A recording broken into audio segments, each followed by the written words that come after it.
Grimcast Manila is a podcast of creepy stories from around the metro. I'm your scaredy cat host, Antoinette, and I love a good ghost story. In this episode, we're talking to just some guy, Joey Alvero. Joey is a photographer and all-around man of the universe. He was my sister's, my best friends, and basically everyone's prom dates at a certain point in time, and is also one of my favorite human beings. Welcome to the show, Joey. Hi, Antoinette. Well, thank you for having me. And thank you for taking my sister to the prom and getting her home in one piece. Of course. Well, I cannot have it any other way. How many proms did you say you went to? Roughly 11, and we've talked about this. You're a pro. You could give people tips. I was just really hungry, and honestly, I could. You mean you could give people tips on like how to take girls to prom? Yeah. And just to clarify, because that hunger comment was about the food at the prom, of which my favorite prom was the AC prom of 2007, where it was like Margarita Forest had catered the event. Wow. And I remember that dancing for a little bit, seeing that no one was at the buffet, and went back for another round of telefono. And then they were just like, Joey, come back. Let's keep dancing. I was like, after this plate, guys. Oh, God. Well, good times. Well fed. I'm glad you were able to get some more of that buffet. Anyway, really glad you could come on. I'm so happy to see you and your gorgeous man face and your gorgeous man hair. So let's jump right into it, like what we're actually here for. So what started your interest in stuff like this and like stuff spooky and creepy? Have you been into it for long? Like what's been up? I've just been into horror for a very long time. I used to not be because I'm ultimately a very big scaredy cat. I still remember watching like Jurassic Park as a child with like hands like half over my face just so that I could block it off like as quickly as I could. And yeah, it's just a lot of creepy stuff has happened, supernaturally speaking, thank God. But it's been something that I've been super interested in. Like it makes me fear, but it also gets me super curious. So no matter how scary it gets, I always end up falling back into it na, what the hell was that? I will try to explain it to myself in a way that like it'll hopefully make sense and I don't sound crazy. So yeah, ever since I was a kid, I've just been curious about the horror, the macabre, and all that jazz, you know? Cool. And I mean, that said, do you believe in ghosts? I think I've seen things that I cannot explain. Okay. And this is coming from a photographic like background. So whenever I see anything that goes awry, I will try to knock off like reflections, mirrors, like smoke, any light source coming from anywhere else, potentially what it could be. So I just try to knock all of those scientific bits out just to make sure that I have an explanation. So after that, it just turns into something that I cannot fully explain. I'd like to believe in it, but like I'd always give it like the benefit of the doubt first, and then like if I can't explain it, then it goes into the scary pile in the back of my head. The scary pile in the back of your head. So let's dive into that pile. Okay. What is the first thing you remember, and what is the first thing you remember happening to you and you thinking, that's strange and unexplainable? What's this? Oh God. The thing that really marks off like a terrifying memory for me was when I was a child and I'd be sleeping on the top bunk of our bunk beds. I remember getting a lot of night terrors. I would freeze up. I would freeze up in bed and I'd be half conscious. And like I would have the ability to see but not move, and you'd be put in this state of panic. And the most terrifying thing was I remember being on my back, head basically like probably a foot away from the ceiling. And the lights were on and I could see like it was as if the white of the ceiling was like a far off horizon. And I could see something like not coming through the ceiling, but coming from far away, heading towards my face until I was looking at something and it felt like a face. And it was just looking at me. And it was just slowly coming towards me closer and closer. And I just remember having so much panic and so much like fear that I would try to rock myself awake. And so I would just try to move whatever I could. And then I wore away at my inability to move until I was able to shake myself conscious. And that happened a couple of times after. I never really told my parents about that, not anyone at home about that, but it would happen pretty regularly. Mm. Yeah. It sounds kind of like sleep paralysis, no? And kind of like Yeah, the sleep paralysis. There you accompanying. go. Do you know if that happened to anyone else in the same house? I never really bothered to ask. I should ask my family. But it would happen to me, and yeah, it still happens every now and then. But luckily, I have better control over like waking myself up from that stupor, from that just Because being. that used to happen to me a lot too. And strange. It was in my childhood home, and funny enough, it would only happen to me if I was sleeping in a particular bed for some reason. Mm. And at one point, it just became so regular that either like I'd gotten really good at waking myself up. Pro tip, it's like wiggling a small extremity that usually helps, like focusing your energy on like moving a pinky or like a tiny, tiny toe or like, focusing on a tiny thing. And that just kind of helps you feel less scared and, you're able to sort of snap out of it. But at one point, I was just so exasperated and so tired, I guess, from a long day or something that I remember one time it happening. I woke up and, oh, here it goes again. Oh, creepy things. And I was just like, well, you know what? If this is it, this is it. I'm going to sleep. I love when sleep overpowers fear. Yeah. Like I don't care what happens. I'm going to sleep. Right. Like if there is something trying to get me, bala na kayo dyan. Which shows the true horror in this world is capitalism. That should actually probably be the whole point of the show. Capitalism. This. Oh God. Oh God, indeed. Anyway. So that was kind of your earliest memory. And do you have any other is there any particular memory for you growing up that also kind of stood out as that's pretty unexplainable? Sorry, when did the sleep paralysis stuff start happening to you? Like you were maybe I was a less than baby 10? child. I think I was like 7. I see. And then after that, did anything else happen? Yeah. Oddly enough, thinking about it, it primarily happened in the stock room where I used to sleep in. And yeah. Cause yeah, wow. So I'm just realizing now that maybe that's the bad room. I remember that room just being full of stuff and full of gear. And how some say that kind of places where you kind of stock equipment and things that emit energy and radio frequency, it attracts things that like to feed on it. Yeah. I've always thought that places that were unlived attracted that kind of energy. But oh God. It really depends because I have a ton of stories. So I have a bunch of good ones where it will just leave you with nice butterflies in your stomach kind of feeling.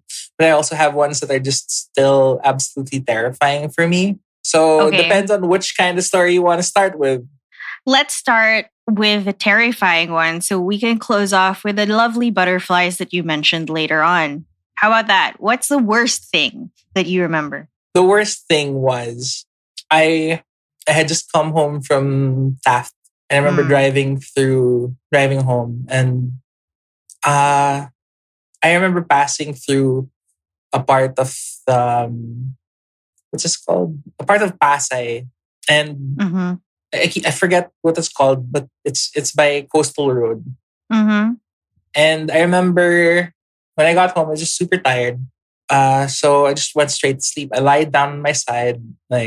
I was too lazy to turn off the lights. So the lights were still on. So I remember sleeping on my right side, looking out across my room, focusing on this small cabinet. So in 1 second, I'm conscious. The next, I'm asleep, but my eyes open. So this is Joey in dream time looking across my room. And I see the very same cabinet. But the thing is, there was a girl standing in front of it. So, and the thing is, it's not a clear shot of the entire room. My eyes are just transfixed on that cabinet. And I can see her legs and I can see her just wearing something in white, but she was disheveled. Oh, no. And the thing is, it terrified me. And then I flashed back to a part of Pasay where I was driving through. And I remember, I recall watching or seeing someone getting run over.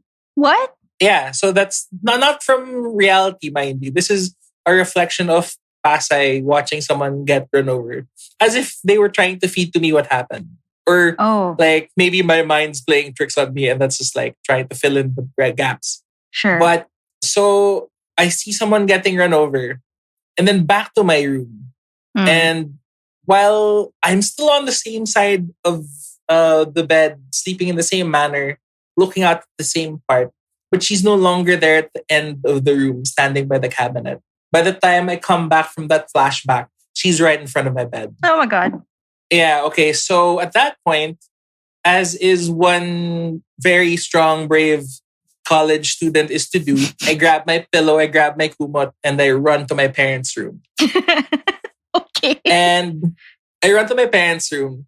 And as I get into my parents' room, suddenly it's afternoon. Okay. And I jump on their bed and I just look at them. I start shouting at them, Mom, Dad, something's coming, something's coming. I only say this because they also acknowledge the existence of spirits and they both they say that they can see. So I tell them this. They look at me and then they look at the doorway where the girl is currently entering now. And mind you, she's not running. She's just doing the Pepe Le Pew creepy walking towards you slowly and she'll eventually get you kind of moment. And she's right there. And my parents are looking at her and then they look back to me and they tell me nothing's there. So at this point, I was like, okay, I can't rely on these people. I grabbed my pillow. I grabbed my pillow and I tried to block her face so that I don't have to look at her coming towards me. So I block her face. But the thing is, as my pillow touches the edge of her face from the perspective, the side of her face follows the edge of the pillow. So no matter how hard I try to put the pillow over her face, over her image to block it, she will not get behind the pillow. She will not get blocked from my field of view. So here I am twirling on the bed, trying to like stop this image from coming closer to me. And I'm just spinning frantically as she's just slowly getting closer and closer. And then at the last second, her face is just right in front of me and I'm just freaking out mentally. So when she's almost face to face to me, when she was face to face to me, I wake up. Okay. I wake up and I'm looking at the very same perspective from the dream, very same perspective from before I fell asleep. And that was terrifying, but not as terrifying as the hands I felt were on my shoulders, What? gripping me. Yeah. Oh my God. So I grabbed my pillow, I grabbed my kumot, just like one brave college student would do.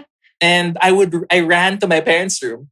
Thankfully, it was not afternoon this time. It was pitch black.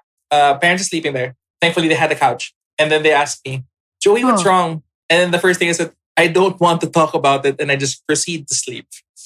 Okay.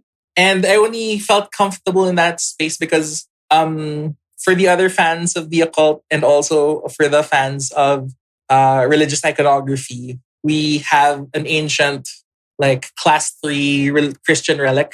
What's a class 3 Christian relic? So there are 3 classes of relics. So the first relic is there are items that had at some point made contact with a dead or living saint, Okay. or possibly something from the saints.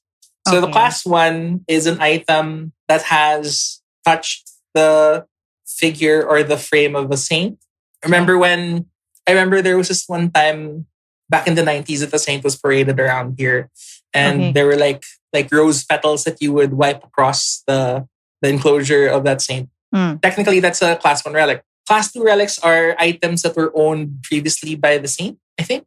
Mhm. And so at that point, that was a like piece of their sandal, like clothes, like fragments. Class 1 relic is the body or blood or hair or bone of a saint. Like the part So of the saint. yeah. So my great grandparents somehow acquired this, and it has like 3 saints worth of stuff.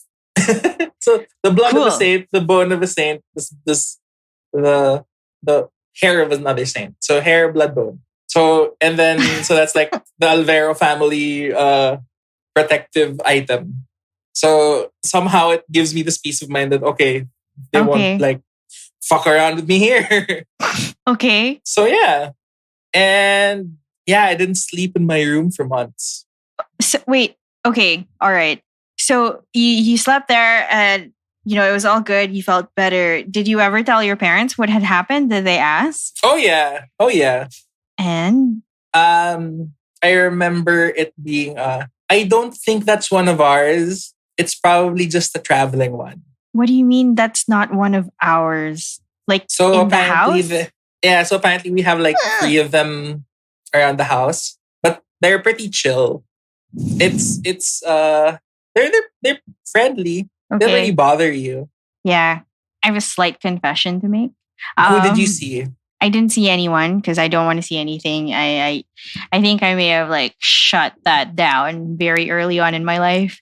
But I don't know if you noticed that I would never be like left alone in your house. Like whenever I'd come over, and I used to come over a lot because I'd either drop you home or you drop me off at home because we live nearish.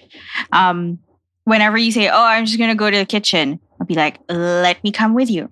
I'm just gonna hang out here while you do kitchen-y things." And like I remember just for some reason, like lights would always be off. Like, I mean, whenever we would get to your house, it would probably be after school. And maybe it was like after dinner or something. And like lights would already be off. So we would go down the hallway or the sala area would not have any lights on. And the only lights on would be Yeah. your brother's room, the kitchen, and your room. Well, I would like to say that is no longer the case with the advent of LED bulb technology. We have a permanently on light in the middle of the hallway, and the second it's 6 o'clock, the front lights are on. So yeah, that's no longer a problem. Two, yeah, it's funny too because I realized that when my mom is here with my dad, he can sleep with the lights off, but whenever my mom is not here with us, she has to work somewhere, and my dad is home, he sleeps with the light on. Because if there's something that I love hearing from my mom, is she tells me about dad na, takotin yun eh. Kailangan niyang may kasama. Because apparently he can see as well. And one of my favorite like ideas is the fact that he used to see a army soldier in his building in BGC before. And that was the funniest thing, that he didn't like staying late for work because he'd feel scared because the guy was just apparently walking around the office. Oh my. Was it a particularly old building? Nope. It was a new building. It was an office building, one of the high-rise ones.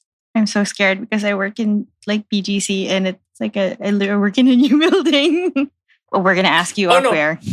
It's in one of the it's in one of the fringe parts of BGC, like the one right beside the housing area on the far left, the one near the base.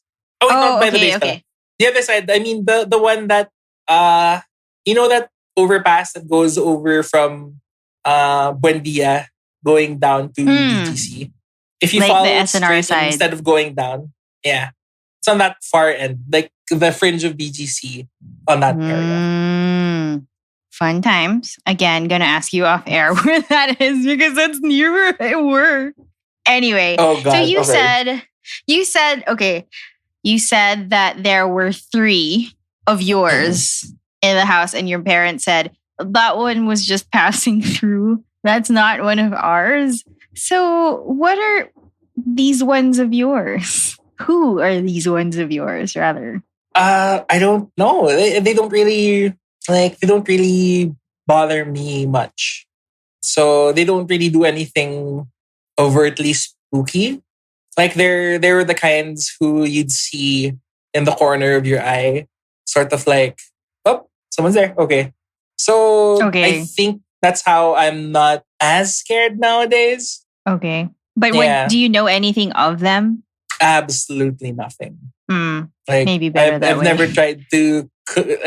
I've not tried to communicate. Yeah. Or has anyone told you anything about them? Nope. Okay. My father will not talk about it. My mom, they're just there. So it's like very chill, kind of like they're here sort of thing. Okay. All right. Okay. Oh God. So that is. Are you okay? Oh yeah, no, I'm good. It's just more along the lines of I feel bad. I have no further investigative like powers into that part. I should try, maybe. Not on my account. Just, I'm gonna feel super bad if something happens. Yeah, Phoebe, it's gonna be good content. Just kidding. Phoebe, I just a message popped up just from PV, just going maybe not. No, it'll. We'll see. I am the captain of my own ship. I shall. Indeed, you are. See to this. Okay, so that was the worst. That was the worst that you remember. Yeah. And this was when you were in college. What is the next not so bad but also bad thing? Like also pretty bad. In like follow up in second college in CSB, I remember taking part in a workshop that was it's very cliche college ghost story where it happens in a resort outside of school. And it was somewhere in Cavite. And it was just me and some other dudes. And these are like big dudes. And we're like the older generation. And I got to take part just because they knew I was a transferee. Okay. So and I was still older than these guys, so it fucking sucked. I remember I was sitting across two guys. There was a guy beside me, two other guys on my left, and one guy on my right. So this is like a table side sort of like setup. So it's like four bench like things sitting across from each other. And it was pretty late in the night, and the most terrifying thing was someone says, "May nakita mo yun?" Oh no. Which is always the worst thing. So the thing is, my seatmate just says that to my friend in the right. They've known each other for a while now, and they both apparently could see. So they look across the way, right across from me. And then another guy goes, shh. And then as he goes, shh, the thing is, there's a corridor far off. We're outdoors. This is in a wooded area. There's a guy, and there's a corridor lined with lights. And the thing is, I get a lot of the corner of my eye sort of like moments. But this one, there were lights strewn across the alleyway, the path, the corridor. And individually see them being blocked off one by something physically there. So it's like, okay, someone just walked by there. So I turned to my left and then I see nothing. No one's walking there. And then another guy says, the guy across from me says, nakita mo yun? And then he slowly turns his head to his left, which is to my right, where the right part is basically a giant tree. And then the guy on my left, facing towards the tree, was like, looking down on the ground. Wag niyong pag-usapan, tinitignan tayo. And then that was like the moment where like, fuck. Oh no. So it was just like that. And then here's the thing. None of us could help ourselves. And they asked each other, like, what did you see? And they just basically described the brown, like, blob figure sort of thing. It's like not really well defined. One guy says it's just a guy in brown. And then the thing that freaked us out was, which I've learned later on, was the guy to my left who was just looking down on the ground but was fully aware of the situation was, sabi ngang wag yung pag-usapan eh. And the thing is, as he says that, the guy beside me felt a hand on his side. And then like there was this rustling of his clothes. And then we were all like, fuck. And we just jumped up and speed walked to our cabin. And the thing is, like the cabin, the kids were already sleeping. So we're like, okay, there's a kitchen. And then we find ourselves in the most precarious, like visually precarious place because it was a tiny kitchen. On the left side is a very open window. And it's just basically it's like a tiny kitchen. And on the far right, facing right across from the window, is a giant mirror. So we all just look at each other and then just slowly look down. And we spend like 30 minutes like trying to figure out what to do. And then like responsibility kicks in and then like saying that I think it was like 2 o'clock in the morning now. Okay. So they're like, we need to go to sleep. We still have shit to do tomorrow. Like on 3 break. And luckily my bed is right beside the door of that kitchen.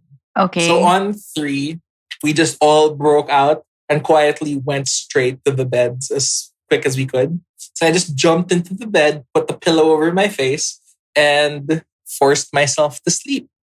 Yeah.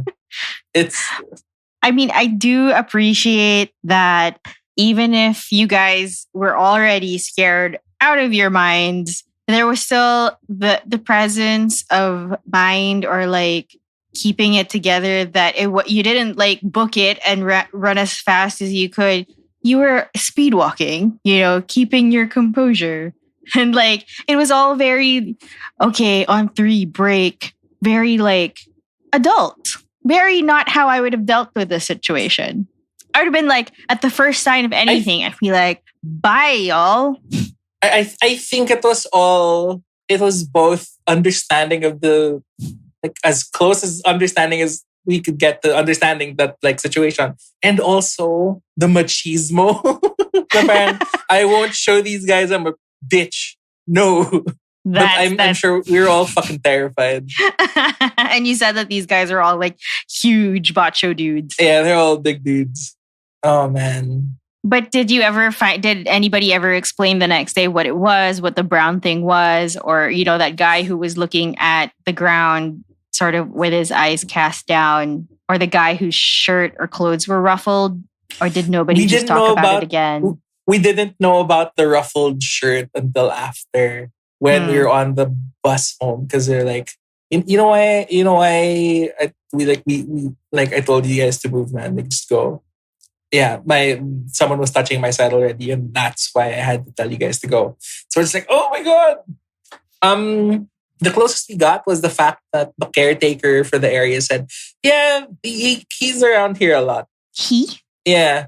Like siya. Like he's like the apparition apparently is just there.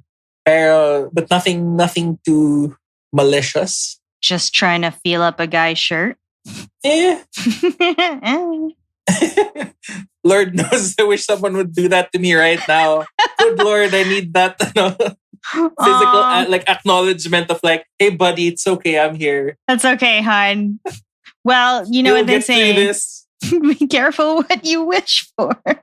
Oh no, I've found my ways to fight it off. Okay. All right. And so this is still in college though. Like, I mean, before we leave your college years, and I mean, I do know where you went to high school, and I've had some people on the show who've shared some pretty creepy things. Just to check, anything happened to you there? Or did you experience anything there? I mean, I know there was some pretty sad stuff that happened kind of in recent memory. And like a lot of people say stuff about maybe like phantom kids just running around, playing tricks on the guards at night. Never experienced it myself, but I've heard a lot of stories about the theater.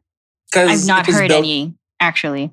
Yeah, there it was built on that area. Like the theater was built on that grim area Mm, where it happened.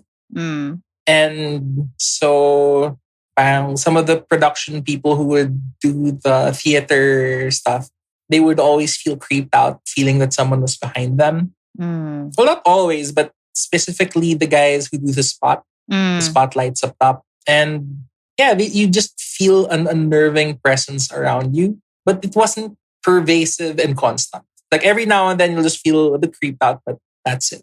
I don't know why and what it is about theaters in schools. I don't know. It's just like maybe it's because when they're full up, they're like full of life and kids and noise and hustle and bustle. And then it's like when nothing is going on there, it's like it leaves this sort of vacuum. And it's like in every theater, there's always this sort of feeling of something like creepy or just you feeling not alone or like something's watching you. And I don't know if that's a theater thing. Well, I think the fact that the theater itself does not feel the cleansing light of sunlight, like That too. it's eternally dark. So, and the fact that it's nice to get away from living people. Mm, So it's a good place to like really be, as opposed to having to deal with like too much going around you. So I fair. feel like Fair enough. looking forward to the afterlife, Joey Alvero. Which theater would you pick to hang out in? The CD ones in Cubao. The CD ones in Cubao with like the painted caratolas of movies. Oh yeah. Oh good lord, yes. Do they still do Let's that? get weird. I'm unsure actually. But it was such an art form, no? Oh yeah, the karatolas. Yeah. Some of them actually in a weird like documentary thing we shot before. I got to talk to a guy who was a karatola maker. Like he was a movie poster maker. And after like the demand for it went down, he went into painting and customizing Jeeps.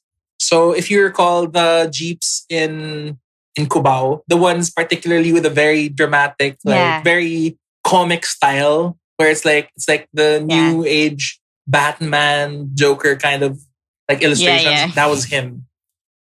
I love that. That's actually. awesome. Yeah, I'm just glad that he had another job after. And admittedly, working smaller pieces on more items, I think was a good like shift for him. As opposed to like a poster every other movie. Right. Speaking of Cubao, we used to hang out there a lot during our college years. And the area that we did frequent a lot, like sort of the Cubao X area, was honestly pretty darn creepy. Oh, yeah. I think my favorite part of that was my mom coming with me to one of the vintage shops. Yeah. Okay. I remember I enter in first and then as she's coming in, she grabs my shoulder. Joey, wag dito. And then she proceeds to explain why something's in there and I don't like it. Did she explain what? No. She just felt it. Like a strong presence apparently there. But luckily, it was only one of the shops there. Although, to be fair, some of the other vintage shops might have brought in a new piece recently. So I don't know. I don't know. It's like it was, there were like the cool hipster, like brand new facelifted shops and all that. But there were some of the older shops that were in that area, which would like sell old records, old stuff, vintage things, and just sort of like antiques. And, some of them, it was cool because, you could like just dig through and find like such gems. But a lot of them did feel like once you would step in, it's like a whole new world in a cave or something. Yeah, it's like a slice of history there. Just like a vignette of what had gone through, what had been. Yeah, cool. Okay, so that was then. And do you have any other particular memories that stand out, like that were like made you think like, whoa, that was creepy, or like any other experiences? Oh, so I tried to not practice the standard like terrifying standard like things that could screw up your perspective in proof. So whenever I see something creepy, I always make sure to not turn my head, focus on the thing that had just happened, and Mm. walk towards it. So you know how if something creepy happens and then you kind of get scared, you black out, sort of like you just kind of recoil a bit, and then you lose like your line of sight. This one happened to me again in the theater in DLSU where I was a prod dude. Like we were all, it was break time. We were just fucking around in the back Mm. and basically hide and seek. And I was looking across this corridor, well lit, everything's bright, everything's white. And there's this box on the right side. It's the narrow corridor. And then the thing is, from one of the open areas, it didn't have like a curtain on its side. So it couldn't have been just something blowing across it. Someone jumps across from that doorway behind that box. So I thought it was my friend. And I thought he just didn't realize that I saw him hide behind this box. So I was like, okay, I'm going to catch you, dude. Okay. And I just look at the box. He couldn't have run backwards because if he had run backwards, I would have seen that. There was no other way unless he goes back into that corridor. But again, my eyes were trained right on the box and that corridor. Like halfway through, I just realized this kind of feels weird. And then as I come in closer, I look and peer behind the box and nothing's there. And I just like, oh, okay, fuck. And then I just go look for my friends. Like, okay, I'll just not go back there for a while. Yeah, but you were totally alone when this happened. I was totally alone, and I didn't stop looking. I just never cut line of sight. Right. So yeah, that's one of the other creepy things that I still can't figure out. So wait, whatever jumped looked like a person. Yep. And just you thought that they were like playing around, just like, I'm gonna hide here, come find me, Joey. Yeah, basically that's it. Huh. And yeah, that was. Any chance this was in the org building? No, it was in the new building. What's that thing? Andrew? No, not well, sorry. I only say the new building when it refers to the new building for older folk. Yuch. What's the Yuchenko? Yeah, it was on Yuchenko. In the theater of Yuchenko. Ah, where the Frosh orientations were held. Huh. Good times. Good times. Honest, not my scariest moment in Yuchenko, to be fair. Pero what is your scariest moment in Yuchenko? No. I screwed up the name of one of the deans during a live event.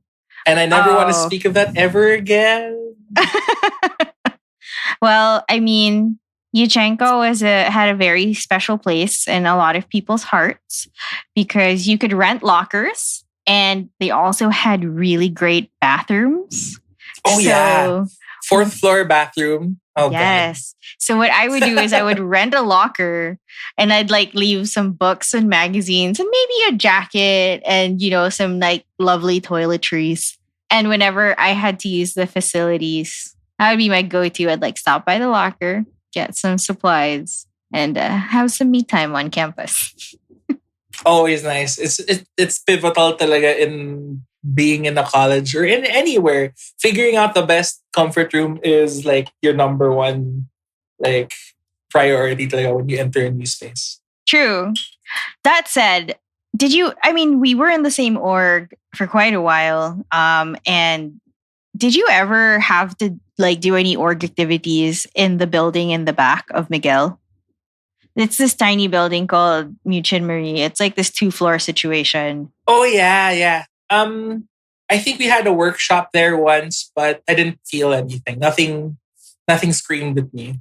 For me, the buildings at school that really, really creeped me out was that one and the teacher's building. But yeah, I know that building was super creepy, and I knew there was a theater back there, and there's like these little picnic tables under like trees, and I don't know, it was just always too quiet because not a lot of people like hung out back there.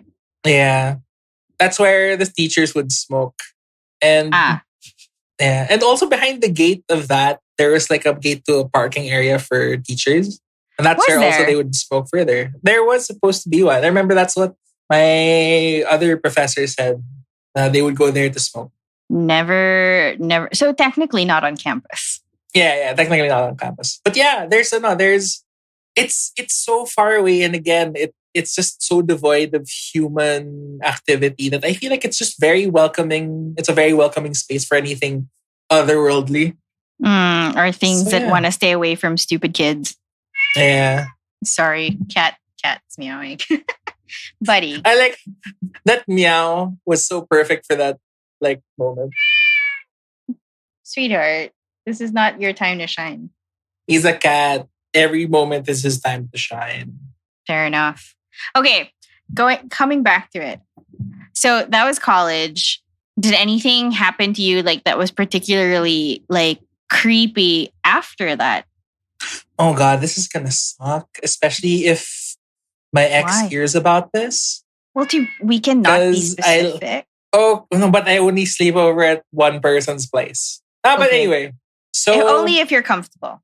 no, here's the thing. So I haven't felt that kind of fear in a long time, but probably a couple of years ago, I was staying over at my ex's place, and I felt something looking at me from outside this bay window. Mm-hmm. And it was just I could feel something just looking at me. And no matter what I would do, like I would shift my position and everything else. It was just such a pervasive feeling of something's presence, but outside of the house. Just like looking in. boring at you. Like boring into you. And it was just so consistent. And I couldn't shake the feeling that I thought about leaving the house in the middle of the night. Oh, so it persisted. Yeah, the thing is, it wasn't a complex kind of like feeling or of this haunting of some sort. It's just something was unnerving me from that window. Okay. And it got to the point where I was up for like a couple of hours and I just kept thinking, this hasn't subsided. I've tried everything I could. I think I should leave right now. Okay. And did you tell your girlfriend at the time? How did this play out? I didn't tell her. She still doesn't know. Oh my God, I hope she doesn't watch this or listen to this. And yeah, and the thing is, it was just there and I couldn't shake it. And it's the fact that it wasn't complicated. The fact that it wasn't like something haunting me. It's just looking at you. Yeah. It's terrifying. And the fact that it persisted and only from that direction? Only from that direction. So I did but the thing is, so I shuffle around in bed. I try to cover up my face. The face trick doesn't work. I make a small fort. I love how I sound like a child in dealing with this. Because the other methods are not childlike. It involves a lot of like emotion and just like screaming. Yeah. But like I put up like a pillow fort. Doesn't work. And the thing is, I was like, okay, I think I need to leave. So, and here's the thing: I tried to get up, and then as I'm shifting, I press my hand like beside my girlfriend, ex-girlfriend's like hand, just as like so I could shuffle out, and I'm trying to make as little noise as possible. And then her unconscious self like reaches over my hand and just holds my hand. Oh and no, you're stuck. Fuck. And so I just let it. Yeah, I was locked in for the rest of the night. I'm like, oh God. And you never found out what it was. I never found out what it was because I feel like that was something that was traveling. Something free of like a locked in area. Because her place is relatively clear. It's just that one time was terrifying for me. And ever since then, I never got to experience that. So, and it was just like that one night that you were there. Yeah. It's really those ones that are free to travel. Those are the scary ones for me. Because the ones locked in the house, locked in a certain area, I feel like they've gotten used to like things. Yeah. Right. And they just like exist there. They're probably there because they can like live with it, right? But so you've mentioned this like concept of travelers twice now. And did you ever have any other experiences with some of the traveling sort again? Not really, because I've I don't really spend a lot of time long enough outside of my house to compare that kind of like sudden experience that is totally out of the blue and totally just like intense. But ano ba? Yeah, I just don't have that. I don't have any other location that I've been to that I've stayed in so consistently to show me like a consistent standard presence and the special ones that come out of the blue. But Yeah. yeah, Well, I mean, um, now that we've talked about some of the pretty stressful, really creepy stuff, you mentioned that there were some other experiences that you said would leave butterflies in our stomach. And I'm very much looking forward to, some of these shivers in my timbers going away because I'm pretty freaked out right now. really? I thought you'd be used to Yeah. this kind of thing right now. No, man, I'm never going to get used to this. Like, I guess that's the fun of it all. Like, I still get the shivers, and like, my hair was standing up at one point when you were telling me about the lady with the pillow and the things. So, yeah, I mean, you mentioned some of these butterfly inducing stories. Please regale us. I think this one I wouldn't count as being real, What? but because a lot of my experiences involve me being half asleep or in dream time. So that's where I am like able to see things significantly clearly. Whereas outside in the conscious real world, I see Mm. like blobs, And like things in the shadowy corner. figures. Yeah. Where And in jumping sleep, things. yeah. In sleep, I see things clearly, and I think one of the funniest ones for me. Both of these experiences involve my grandfather, by the way. Okay.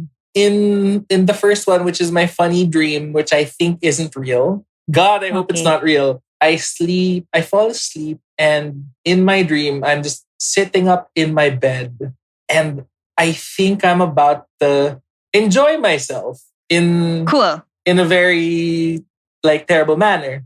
So as I'm about to enjoy myself, I my grandfather kicks in the door, and then the first words out of his mouth were Joey Badyan. Oh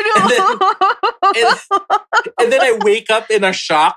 I wake up in a shock. I'm like, oh, and then she's like, oh God, okay, Dodo, sorry. no. And I proceed to be very chaste for a couple of months. Wow. Um, and then, but my other one, which really helped me a lot in dealing with death, was my when a few months after my grandfather had passed, I was spending an afternoon in San Pablo in our place in Laguna. And I proceed to lie down in the living room to take a quick nap. And in the quick nap, I get up from myself. It was very out of body experience now. Instead of like floating away, I'm just walking around. I get up from my sleeping form and I walk, and I'm just drawn to my grandfather's room. Okay. I get up and I walk to his room. And as I open the door, I see my grandfather holding a newspaper, and he's just in his standard sando and slacks with his fuzzy slippers on. And I could, like, it was really intense because it also had the same kind of, I remember smelling, like Smelling. how he smelled. Oh, Yeah, wow. he had, yeah. So I look at him and I'm just surprised. And then he looks at me and he is also surprised. Oh. So I just basically just run up to him and hug him, and he hugs me back. And then from that point, I wake up. And then when I wake up, it was the same feeling as I would usually get after an intensive amount of meditation, where I Right. feel just fully at peace. And that Aw. was like one of my favorite like moments for That's wonderful. yeah, it really was. It's so funny that he was also surprised to see you like, hey, what are you doing here? Yeah. I like from that point I really felt like he was just basically spending his time watching over my grandmother. Mm-hmm.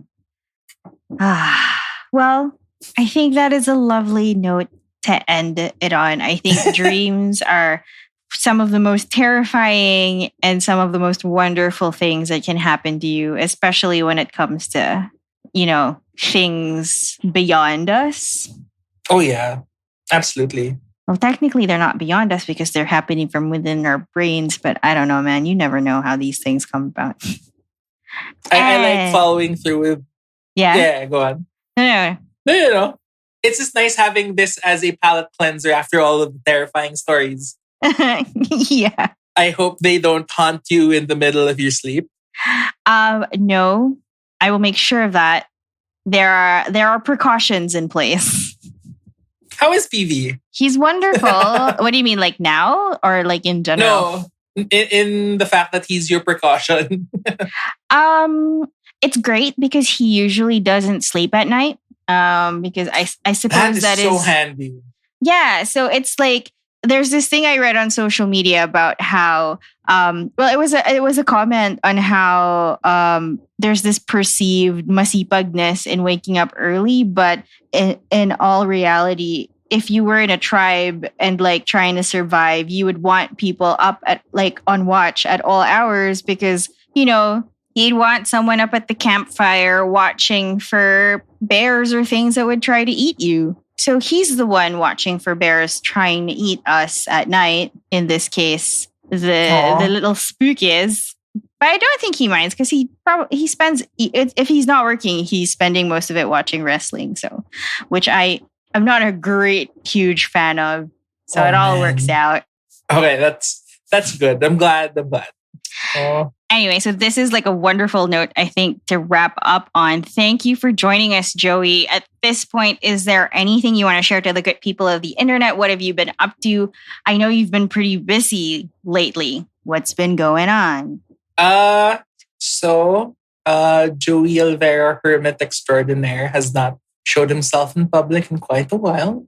Even before the pandemic, I am full of anxiety, but I'm finally going to therapy. And I'm working on all my issues. And you can find me at joeyalvero.com. Yeah, joeyalvero.com. You'd be surprised what you'll find there. Not going to tell you what's on it. It'll be just a surprise. Find out for yourselves. I need the traffic. But I guess for further context, so it's not a complete surprise, Joey is an amazing photographer, a brilliant artist, and, you know, just a general joy to be around. So, you know, thank you. Go on, visit that site. Anyway, thank you so much again, Joey, for being on. Thank you for having me. Absolutely. This has been Grimcast Manila with your host, Antoinette. You can find more episodes on Spotify, iTunes, Google Podcasts, YouTube, and everywhere you find your podcasts. You can also find us on Facebook at facebook.com/Grimcast Manila. And we do have a group called Grimcast Manila, a group for ghosts and ghouls, or vice versa. Well, you'll find it from the page.